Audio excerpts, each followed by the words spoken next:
Hello, good morning to all of you. ಈಗ ಮಿಥುನ ಲಗ್ನ,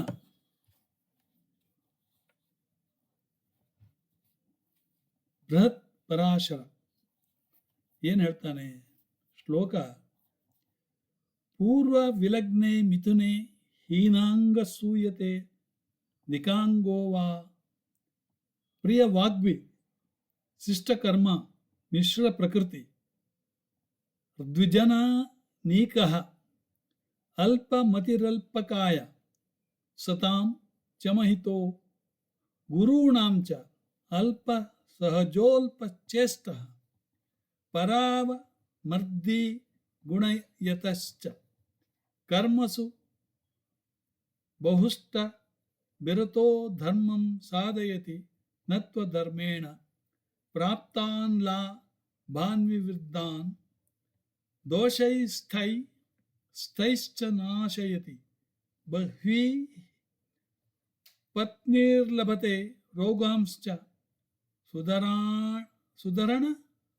ಸುಧರಣಾಂಜಯತಿ ವ್ಯಾಳಾದ್ವಿಷಾನ್ ಮೈ ಗಾದ್ವಾ ಪ್ಯುದಕಾದ್ವಾ ಮೃತ್ಯುಮುಪಾಯಾತಿ. ಅಂದರೆ ತಾತ್ಪರ್ಯ ಏನಂದರೆ, ಮಿಥುನ ಲಗ್ನಕ್ಕೆ 2 ವಿಭಾಗ ಮಾಡಿ ಫಲ ಹೇಳಿರ್ತಾರೆ. ಮಿಥುನ 15 ಭಾಗದವರೆಗೂ ಜನ್ಮ ಲಗ್ನವಾಗಿರುವಲ್ಲಿ ಜಾತಕನ ಶರೀರದ ಯಾವ ಅವಯವದಲ್ಲಿ ಹೀನಾಂಗವಾದರೂ ಅಧಿಕಾಂಗವಾದರೂ ಗಿಡ್ಡಗಿರುವನಾದರೂ ಹಾಗೆ ಹುಟ್ಟುವ ಗುಣವಿರುತ್ತೆ. 16ರಿಂದ 30ರವರೆಗಿನ ಭಾಗಗಳಲ್ಲಿ ಹುಟ್ಟಿದವರಿಗೆ ಈ ಮೇಲೆ ಹೇಳಿದ ದೋಷಗಳು ಸಂಭವಿಸುವುದಿಲ್ಲ. ಮಿಥುನ ಲಗ್ನದಲ್ಲಿ ಜನಿಸಿದವನು ಪರರಿಗೆ ಹೇಳುವುದಕ್ಕೆ ಇಷ್ಟವಾಗಿ ಮಾತನಾಡುವ ಕೆಟಗರಿ, ಅತಿಶಯವಾದ ಕಾರ್ಯ ಮಾಡುವವನಾಗಿಯೂ ವಾತ ಪಿತ್ತ ಕಫಗಳೆಂಬ ತ್ರಿಧಾತು ಸಮವಾಗಿರುವ ಶರೀರ ಉಳ್ಳವನಾಗಿಯೂ ದ್ವಿಮಾತ್ರಗಳುಳ್ಳವನಾಗಿಯೂ ಅಲ್ಪ ಧೀಯುಳ್ಳವನಾಗಿಯೂ ಚಿಕ್ಕ ಶರೀರ ಉಳ್ಳವನಾಗಿಯೂ ಹಿರಿಯರಲ್ಲಿಯೂ ಸಜ್ಜನರಲ್ಲಿಯೂ ಪೂಜ್ಯನಾಗಿಯೂ ಅಲ್ಪ ಸಹೋದರರುಳ್ಳವನಾಗಿಯೂ ಅಲ್ಪಚೇಷ್ಟೆ ಮಾಡುವವನಾಗಿಯೂ ಶತ್ರುಗಳನ್ನು ಜಯಿಸತಕ್ಕ ಶಕ್ತನಾಗಿಯೂ ಶೌರ್ಯ ದಾರ್ಯಾದಿ ಸುಗುಣ ಉಳ್ಳವನಾಗಿಯೂ ಬಹು ಕೆಲಸಗಳಲ್ಲಿ ಆಸೆಯುಳ್ಳವನಾಗಿಯೂ ಧರ್ಮ ಕಾರ್ಯಗಳನ್ನು ಆಚರಿಸತಕ್ಕವನಾಗಿಯೂ ಅಧರ್ಮಕ್ಕೆ ಬಾಹಿರನಾಗಿಯೂ ಅನೇಕ ಪ್ರಕಾರವಾದ ಲಾಭವನ್ನು ತನ್ನ ಕೃತ್ಯಗಳಿಂದ ನಾಶಗೊಳಿಸುವವನಾಗಿಯೂ ಅನೇಕ ಹೆಂಡತಿಯರನ್ನುಳ್ಳವನಾಗಿಯೂ ಭಯಂಕರವಾದ ರೋಗಗಳ ದೆಸೆಯಿಂದ ಜೀವಿಸುವವನಾಗಿಯೂ ವಿಷಜಂತು ಹಾವು ಚೇಳು ಮೃಗ ಜಲ ಈ ಮೊದಲಾದ ಗಂಡಗಳಿಂದ ಮರಣ ಹೊಂದತಕ್ಕವನಾಗಿಯೂ ಇರ್ತಾನೆ ಅಂತ ಹೇಳಿದ್ದಾರೆ ಶ್ಲೋಕದಲ್ಲಿ 93.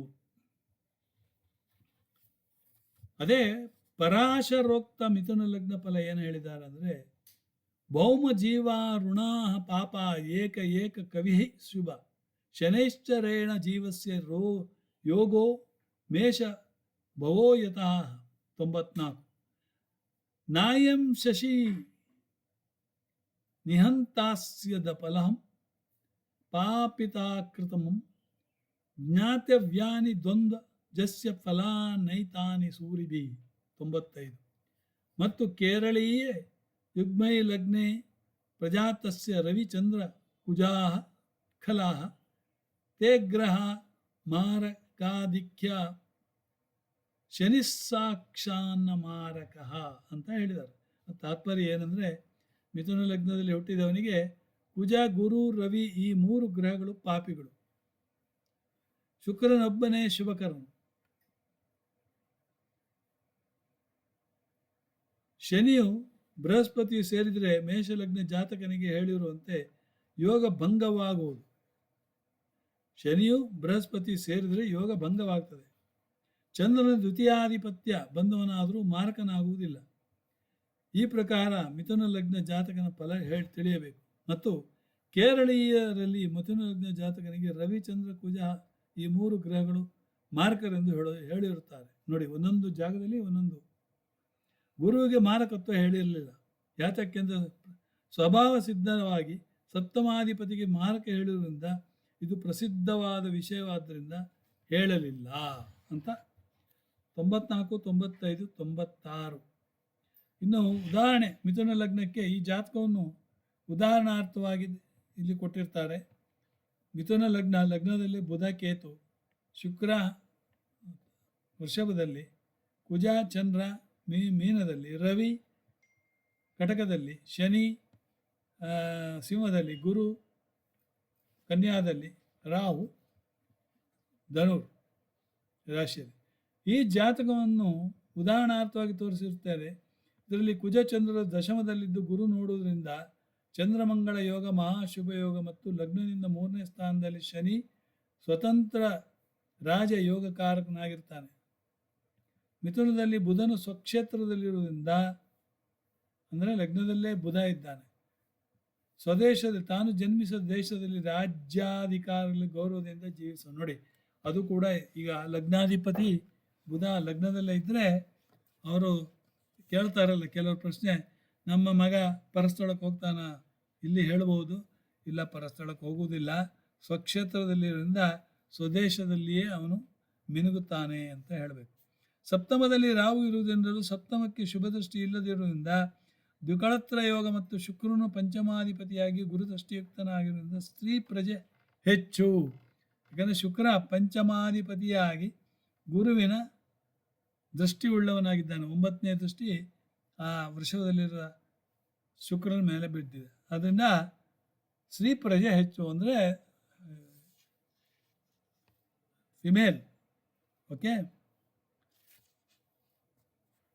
ಪ್ರಜೆ ಪುರುಷ ಪ್ರಜೆ ಕಡಿಮೆ ಆಗಿರುತ್ತೆ ಅಂತ. ಓಕೆ.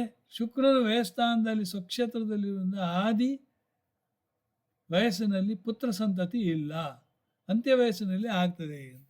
ಅಂದರೆ ಶುಕ್ರ 12ನೇ ಮನೆಯಲ್ಲಿ ಇದ್ದರಿಂದ ಸ್ವಲ್ಪ ಲೇಟ್, ಮಕ್ಕಳಾಗುವುದು ಲೇಟ್. ತೃತೀಯದಲ್ಲಿರುವ ಶನಿ ಭ್ರಾತೃ ಸೌಖ್ಯ ಕೊಡುವನಾಗುವುದಿಲ್ಲ. ನೋಡಿ, 3ನೇ ಮನೆಯಲ್ಲಿ ಸಿಬ್ಲಿಂಗ್ಸ್ ಅಂತ ನಾವು ಹೇಳ್ತೇವೆ.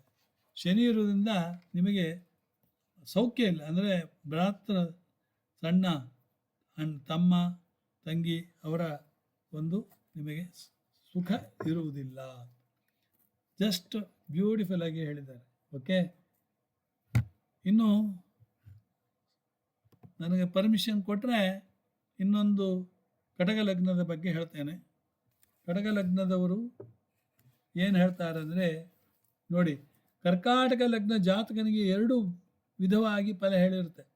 ಪೂರ್ವ ಭಾಗದಲ್ಲಿ ಜನನವಾದರೆ ಬುದ್ಧಿ ಸ್ಥಿರವಿರುವುದಿಲ್ಲ. ಓಕೆ. ಮೇಹ ಭಂಗದರ ಮೊದಲಾದ ಸ್ತ್ರೀ ಸಂಬಂಧವಾದ ಗುಹ್ಯ ರೋಗವಿರುತ್ತೆ. ಉತ್ತರಾರ್ಧಕ್ಕೆ ಈ ದೋಷವಿಲ್ಲ. ಅಂದರೆ 15 ಡಿಗ್ರಿ ಒಳಗೆ ಹುಟ್ಟಿದವರಿಗೆ ಈ ಥರ ರೋಗಗಳು, ಮೇಹ ಭಂಗದರ ಮೊದಲಾದ ಸ್ತ್ರೀ ಸಂಬಂಧವಾದ ಗುಹ್ಯ ರೋಗ ಇರ್ತದೆ. ಅದರ ಉತ್ತರಾರ್ಧಕ್ಕೆ 16ರಿಂದ 30 ಡಿಗ್ರಿವರೆಗೆ ಹುಟ್ಟಿದವರಿಗೆ ಅದು ಲಗಾವಿಲ್ಲ. ಸ್ವಾಭಾವಿಕ ಕರ್ಕಾಟಕ ಲಗ್ನದಲ್ಲಿ ಹುಟ್ಟಿದ ಪುರುಷನು ಭಯಪಡುವವನಾಗಿಯೂ ಉರಸ್ಥಳದಲ್ಲಿ ಚಿಹ್ನೆ ಉಳ್ಳವನಾಗಿಯೂ ತ್ರಿಧಾತುಗಳಲ್ಲಿ ಶೀತ ವಾಯು ಧಾತುವೆ ಅಧಿಕವಾಗಿರುವವನಾಗಿ. ನೋಡಿ, ಅದು ಜಲತತ್ವ ರಾಶಿ, ಅದರಿಂದ ಶೀತ ನೆಗಡಿ ಸ್ವಲ್ಪ ಜಾಸ್ತಿ ಇರ್ತದೆ. ಹುಟ್ಟಿದ ಪುರುಷನು ಭಯಪಡುವವನಾಗಿಯೂ ಉರಸ್ಥಳದಲ್ಲಿ ಚಿಹ್ನೆ ಉಳ್ಳವನಾಗಿಯೂ ತ್ರಿಧಾತುಗಳಲ್ಲಿ ಶೀತ ವಾಯು ಧಾತುವೆ ಅಧಿಕವಾಗಿರುವವನಾಗಿಯೂ ತಾನು ಗ್ರಹಿಸಿದ್ದು ಎಂದಿಗೂ ಮರೆಯದವನಾಗಿಯೂ ಹಠ ಹಿಡಿಯುವವನಾಗಿಯೂ ಪಾಪಿಗಳಾಗಿಯೂ ತನಗೆ ಶತ್ರುಗಳಾಗಿಯೂ ಇರುವವರನ್ನು ಸೇವಿಸತಕ್ಕವನಾಗಿಯೂ ಪರರ ದ್ರವ್ಯವನ್ನು ಖರ್ಚು ಮಾಡಲು ಅಧಿಕಾರ ಹೊಂದಿದವರು ಅದನ್ನು ಹೆಚ್ಚಾಗಿ ವ್ಯಯ ಮಾಡದೆ ಉಪಯುಕ್ತ ಕಾರ್ಯಗಳಲ್ಲೇ ಮಿತವಾಗಿ ವ್ಯಯ ಮಾಡುವವನಾಗಿಯೂ, ಅಂದರೆ ಬೇರೆಯವರ ಹಣವನ್ನು ದುಂದು ವೆಚ್ಚ ಮಾಡುವ ಒಂದು ಇದಿಲ್ಲ ಅವನಲ್ಲಿ. ಓಕೆ. ಸ್ವಜನರಿಂದ ದೂಷಿಸಲ್ಪಟ್ಟು ಬಿಡಲ್ಪಡುವವನಾಗಿಯೂ ಅಸ್ಥಿರವಾದ ಸಂತತಿ ಉಳ್ಳವನಾಗಿಯೂ ಪರದೇಶದಲ್ಲಿ ಶ್ರಮ ಸಹಿಸತಕ್ಕವನಾಗಿಯೂ ಸದಾಕಾಲದಲ್ಲಿ ದ್ರವ್ಯಾರ್ಜನ ಪ್ರಯತ್ನವುಳ್ಳವನಾಗಿಯೂ ಪರರ ಅಧಿಕಾರದಲ್ಲಿ ಸಿಕ್ಕಿ ನರಳುವನಾಗಿಯೂ ತನ್ನ ಗುಣ ಸೌಂದರ್ಯ ಅತಿಶಯಕ್ಕೆ ತಕ್ಕದಲ್ಲದೆ ಪತ್ನಿಯುಳ್ಳವನಾಗಿಯೂ ಶತ್ರುಗಳಿಂದ ಸೋತು ಹೋದವನಾಗಿಯೂ ಸಮೂಹದಲ್ಲಿ ಗೌರವಿಸತಕ್ಕವನಾಗಿಯೂ ಲಾಳ ಸಂಕೋಲೆ ರೋಗದಿಂದಾಗಲಿ ಶ್ಲೇಷ್ಮ ವ್ಯಾಧಿ ಗೂರ್ಲು ಉಬ್ಬಸ ಕೆಮ್ಮು ಶ್ವಾಸರೋಗ, ಈ ರೋಗಗಳಲ್ಲಿ ಯಾವ ರೋಗಗಳಿಂದಾಗಲಿ ಎಂಬುದು ಮುರಿಯುವುದರಿಂದಾಗಲಿ, ಶರೀರದ ಅವಯವ ಮುರಿಯುವುದರಿಂದಾಗಲಿ, ಕುತ್ತಿಗೆ ಹಿಸುಕಿಕೊಳ್ಳುವುದರಿಂದಾಗಲಿ, ನೇಣು ಹಾಕಿಕೊಳ್ಳುವುದರಿಂದಾಗಲಿ, ಜಲೋದರ ಮಹೋದರ ಮೊದಲಾದ ರೋಗಗಳಿಂದಾಗಲಿ ಈ ಮೇಲೆ ಹೇಳಲ್ಪಟ್ಟ ಕಾರಣಗಳಿಂದ ಮರಣ ಹೊಂದುವರು ಅಂತ ಹೇಳಿದ್ದಾರೆ. ಅಂದರೆ ಕಟಕ ರಾಶಿ, ಕಟಕ ಲಗ್ನ ಅನ್ನೋದು ಜಲ ರಾಶಿ, ಅದರಿಂದ ಸಾಮಾನ್ಯವಾಗಿ ಈ ರೀತಿಯಾಗಿ ಸಾಯ್ತಾರೆ ಅಂತ. ಓಕೆ. ಆದರೆ ಪರಾಶರ ಏನು ಹೇಳ್ತಾ ಇದ್ದಾನೆ ಅಂದರೆ, ಕರ್ಕಾಟಕ ಲಗ್ನ ಜಾತಕನಿಗೆ ಶುಕ್ರ ಬುಧರು ಪಾಪಿಗಳು. ಚಂದ್ರನಿಗೆ ಶುಕ್ರ ಆಗುವುದಿಲ್ಲ, ಪಾಪಿ. ಚಂದ್ರನಿಗೆ ಬುಧ ಶತ್ರು, ಬುಧನಿಗೆ ಚಂದ್ರ ಶತ್ರು ಅಲ್ಲ, ತಿಳ್ಕೊಳ್ಳಿ ಆಯಿತಾ. ಸೊ ಕುಜನು ಬೃಹಸ್ಪತಿಯು ಶುಭ ಫಲವನ್ನು ಕೊಡುವವರು. ಅಂಗಾರಕನೊಬ್ಬನೇ ರಾಜಯೋಗಕಾರಕ. ಯಾಕಂದರೆ ಕಟಕ ರಾಶಿಗೆ ಪಂಚಮಾಧಿಪತಿ ಕುಜ, ಆದ್ದರಿಂದ ಅಂಗಾರಕನೇ ಯೋಗಕಾರಕ. ಆಮೇಲೆ 9ನೇ ಮನೆ, ಕಟಕಕ್ಕೆ 9ನೇ ಮನೆ ಗುರು ಕೂಡ ಯೋಗಕಾರಕ ಅಂತ ಹೇಳ್ಬೋದು. ಈ ವಿಧವಾಗಿ ಯೋಚಿಸಿ ವಿದ್ವಾಂಸರು ಕರ್ಕಾಟಕ ಲಗ್ನ ಜಾತಕನಿಗೆ ಫಲ ನಿರ್ಣಯ ಮಾಡತಕ್ಕದ್ದು. ಈ ವಿಷಯದಲ್ಲಿಯೇ ಕೇರಳ ಶಾಸ್ತ್ರ ಹೇಳುವುದೇನೆಂದರೆ, ಕಟಕ ಲಗ್ನ ಜಾತಕನಿಗೆ ಶನಿ, ಬುಧ, ಶುಕ್ರ ಈ 3 ಗ್ರಹಗಳು ಪಾಪಿಗಳು ಮತ್ತು ಮಾರಕರು. ಸೂರ್ಯನು ದ್ವಿತೀಯಾಧಿಪತ್ಯ ಬಂದದಿಂದ ಸಾಕ್ಷಾತ್ತಾಗಿ ಮಾರಕನಲ್ಲ, ಮಾರಕರೊಂದಿಗೆ ಸೇರಿದರೆ ಮಾತ್ರ ಮಾರಕನಾಗ್ತಾನೆ ಅಂತ. ಇದೆಲ್ಲ ನೀವು ತಿಳ್ಕೊಳ್ಬೇಕಾಗುತ್ತೆ. ಓಕೆ. ಈಗ ಮಿಥುನ ಲಗ್ನದವರಿಗೆ 2ನೇ ಮನೆ ಅಧಿಪತಿ ಚಂದ್ರ, ಆದರೂ ಕೂಡ ಮಾರಕ ಅಂತೇಳಿ ನೀವು ಹೇಳುವುದಲ್ಲ. ಚಂದ್ರ ಅವರಿಗೆ ಮಾರಕನಾಗಿ ಬರುವುದಿಲ್ಲ. ಬುಧನಿಗೆ ಚಂದ್ರ ಶತ್ರು ಆದರೂ ಕೂಡ ಚಂದ್ರನಿಗೆ ಬುಧ ಶತ್ರು ಅಲ್ಲ ಅಂತ ನೀವು ತಿಳಿಬೇಕು. ಓಕೆ. ಅದೇ ರೀತಿ ಸಿಂಹಲಗ್ನಕ್ಕೂ ಹೇಳಿದ್ದಾರೆ, ಅದು ಇನ್ನೊಮ್ಮೆ ಹೇಳ್ತೇನೆ ನಾನು. ಇಷ್ಟಕ್ಕೆ ಮುಗಿಸ್ತೇನೆ. Thank you very much. God bless you.